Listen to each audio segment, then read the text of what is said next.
كيبور ملتي ميديا برودكشن.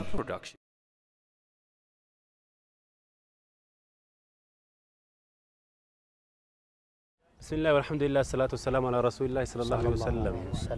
السلام عليكم ورحمة الله وبركاته. دعوة كيبور ميديا دا لفجرتن هندتي نجان كينيسين هاجو سنين جتشا حركوا بي بريدة مهدورين إسا زيارة كابني إسني رفوفي كوبين كون كتا إسا جل كبار زيارة كين نهراتين غرا غودين أرسيلتا أنا غدا بساسا مغالا نجيل سيغالو جرمو مركزا توكو كيستي مركزا توكو كيستي براتوتا عمري إساني وقوتا أفرتما في أشي أول براتن كوف كيسا كابو إسان كيسا هاون غرغدون هادولين غرغدون عمري شنتما في جهاتما أولي كان قرآن أمورن كا كتابولي مختصرات غغبابو حدود أمورن كيسا جيران زيارو دا فرا أوبليسا كينيا في أكسم مو مانجمنتي كيبور ميديا ولين زيارة أفغان إيمانلي جر ما تسيت لغا وني نما جايبو مو سغنتا كنرا أسندورا وني براتي بيتو كجر يروباي إجولي ما ماتين إساني إجولي وفي قفا برسيفتو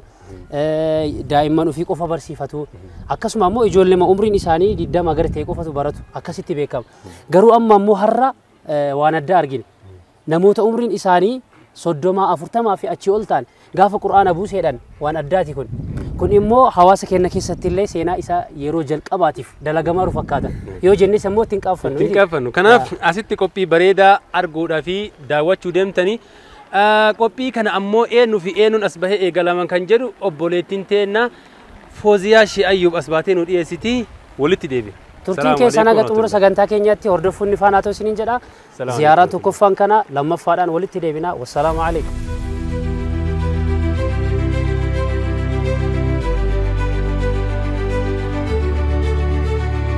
السلام عليكم. القرآن هو كلام الله إنسان جمرة كانوا في قبيسو إنه لا تجتني دقيفتوه فضيلة مس فضيلة عبد الرحمن كمون فورستجول عن هنگا قرآن سنرجع وفهم الدمير.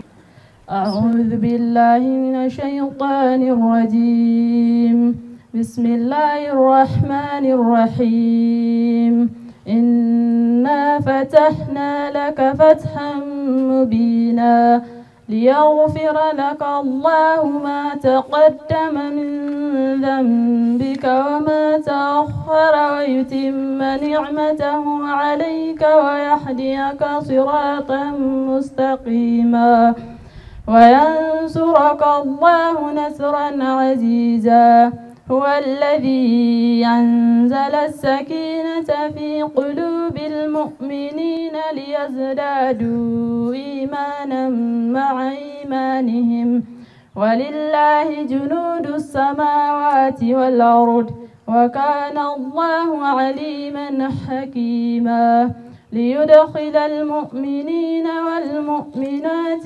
جنات تجري من تحتها الأنهار خالدين فيها ويكفر عنهم سيئاتهم وكان ذلك عند الله فوزا عظيما ويعذب المنافقين والمنافقات والمشركين والمشركات الظانين بالله الظن السوء عليهم دائرة السوء وغضب الله عليهم ولعنهم وأعد لهم جهنم وساءت مسيرا ولله جنود السماوات والأرض وكان الله عزيزا حكيما إنا أرسلناك شاهدا ومبشرا ونذيرا لتؤمنوا بالله ورسوله وتعزروه وتوقروه وتصبحوه بكرة وأصيلا صدق الله العظيم والسلام عليكم ورحمة الله وبركاته. الحمد لله الذي رفع من أراد به خيرا بالعلم والإيمان وخذل المؤردين عن الهدى لكل هلاك وحرام وأشهد أن لا إله إلا الله وحده لا شريك له الكريم المنان سبحانه لا يجري عليه زمان ولا يحويه مكان وأشهد أن محمدا عبده ورسوله أما بعد أولا أقول لكم السلام عليكم ورحمة الله وبركاته. كبجمتوت إمام مسجد عمر بن الخطاب في برسيسوت مدرسة علي بن أبي طالب. كبجمتوت كوري مسجد عمر بن الخطاب. كبجمتوت استاذة حلقة سمية. كبجمتوت ماتي كيبور ميديا. كبجمتوت استاذة سجنتا كان رأفيرمتون دينو يا متكين أواتني أفو كيسني فأنا أدفو بغنجي عن أفتني سنينجا مكالكا سمياتي. halkan Sumayyaa sagantaa ziyaaraa jedhu kan keeboor miidiyaa wajjin yeroo qopheessitu gammachuu guddatu nutti dhagayama. Kaayyoon sagantaa kanaas inni guddaan dubartoonni kaleessa seenaa islaamaa keessatti bakka guddaa qaban ture. Har'a hoo maaf of duuba deebine laata jechuun yoo of gaafannu barnoota amantii keenyaa barachuu dhabuu keenya. Sagantaan kunis kanuma bu'uura godhachuun hawwata barataa jiran jajjabeessuu warra barataa hin jirre sarara kakaasuuf qophaa'e. Kaleessa osoo amantiin islaamaa hin dhufiniin dura nuti dubartoonni miidhaa guddatu nurra gahaa ture. Osoo lubbuun jirru awwaalamne. Mirga nuti qabnu hunda nurraa mulqanii namaa gaditti ilaallamne. Yeroo dubartiin alattumaaf durba deesseef haati teenya tumame. Alachuu keenyaaf jibbamaa ceemamaa dubartii tahuu keenya qofaan osoo rakkataa jirru Rabbiin barnoota islaamaatiin akka nuti akka nama kamiittuu mirga guutuu qabnu barsiisuun cunqursaa jala jiru jalaa bilisa baane. Dubartiin amaanaa tahuu, dubartiin irra gaarii qabeenyaa tahuu, dubartiin haadha malaa tahuu, dubartiin irra gaarii qabeenyaa tahuu, dubartiin mana barumsaa tahuu, dubartiin mirga dhiirri qabu akka qabdu fi waan hedduu akka taane amantiin islaamaa barsiisee mirga keenya nuuf kabachiise. Amantiin bifa hedduun mirga keenya nuuf kabachiiste kanaaf namni dursa amantii islaamaa fudhate nuti dubartoota. Qabeenya qabnuun diin utubuu keessatti gaheen dubartiin qabdu ol aanaadha. Namni dursa amantii islaamummaatiif wareegame dubartiidha. Hijiraa Makkaa gara Madiinaa keessattis dirree lolaa keessattis barnoota amantii barattee barsiisuu keessattis aalimman gurguddaa akka isaan baratanii ummata tajaajilan gochuu keessattis guddisa ilmaanii tolchuu keessattis waliigalatti gaheen dubartiin qabdu ol aanaa akka ta'e namni kamuu nu beektan. Gaheen dubartiin islaamummaa keessatti qabduu fi barnoota islaamaa keessatti qabdu kana bu'uura godhachuun haawwanni magaalaa Nageellee waggaa 10 dura qabsoo diinii eegalan.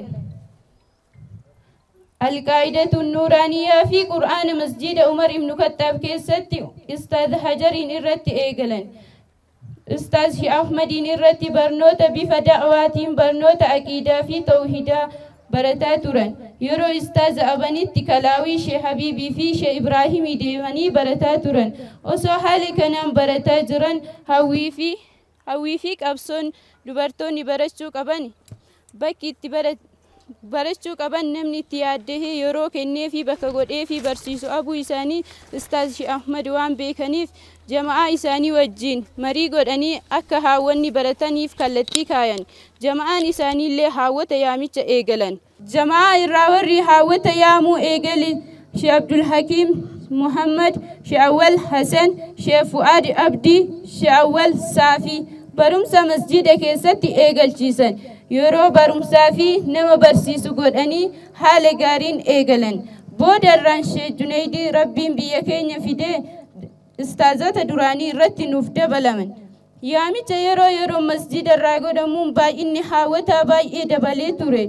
Haala kanaan halqaan Sumayyaa yeroo gabaabaa keessatti bara 2015 sagantaa da'awaa haawwataa jechuun ustaazii fi jama'aan irratti qophaa'anii dubartoonni teenya bakkeen isaan itti baratan go'amuu fi qaba jechuun hirmaannaa hawaasaatiin hooggansa Sheikh Junaydii Haji Tolaa jalatti bifa bareedaa ta'e kanaan ijaaramtee hundoofte. Seenaa fi akkaataa mudannoo halqaa Sumayyaa yeroo gabaabaa keessatti himnee hin fixnu. Eega hundoofte irraa eegaltee hanga ammaatitti sagantaa barnootaa kennaa jirti. Sagantaalee adda addaa qopheessitee turte.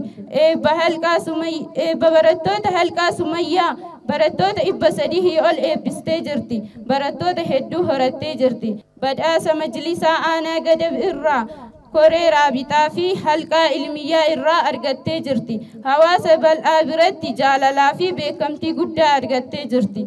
gosti barnoota halqa sumayyaa keessatti baratamu alqaa'idatu nuuraaniyyaa qur'aanaa fi tajwiida usulu salaasaa umdatul ahkaam asaasiyaa adduruusul muhimmaa buluugul maraa kitaaba aqiidaa guyyaa sanbataa hanga kamisaatitti salaata asriin booda irraa eegalee hanga sa'aatii 12titti ganama sa'aatii 12titti sa'aatii 12 irraa hanga sa'aatii 2titti sagantaa barnoota adda addaatu kennamaa ture.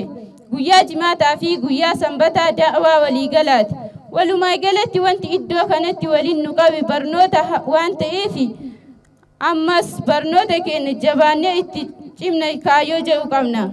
Daawwattootaa fi dhaggeeffattoota keenya warri karaa fi foddaa TVtiin nu daawwachaa jirtan barumsi bu'uura jiruu fi jireenya har'aa boru waan ta'eef haa barannu. Rabbii keenya ka gabbaramuun wallaala irratti osoo hin ta'in beekumsa irratti jetti amantiin teenya. Kanaafuu xiqqaa guddaa beekaa wallaalaan osoo hin jenne hundi keenya iyyuu haa barannu aamsa keenya. Umarratti faaruun kan rabbii keenyaati. Aaliman teenyiin nuuf galatoomaa rabbiin umrii keessan haa dheeressu.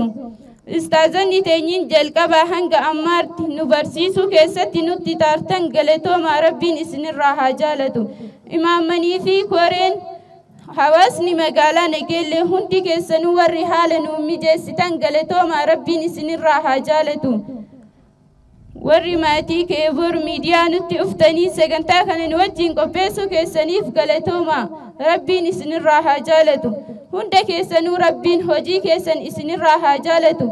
Fulbaana 22 ji'a tokko bara 2018 gadab hasaasaa Nageellee nagayaa yookiin Nageellee sigaaloo irraa. Thank you undivided attention in the attentive. Thank you very much. Kebor Multimedia Production.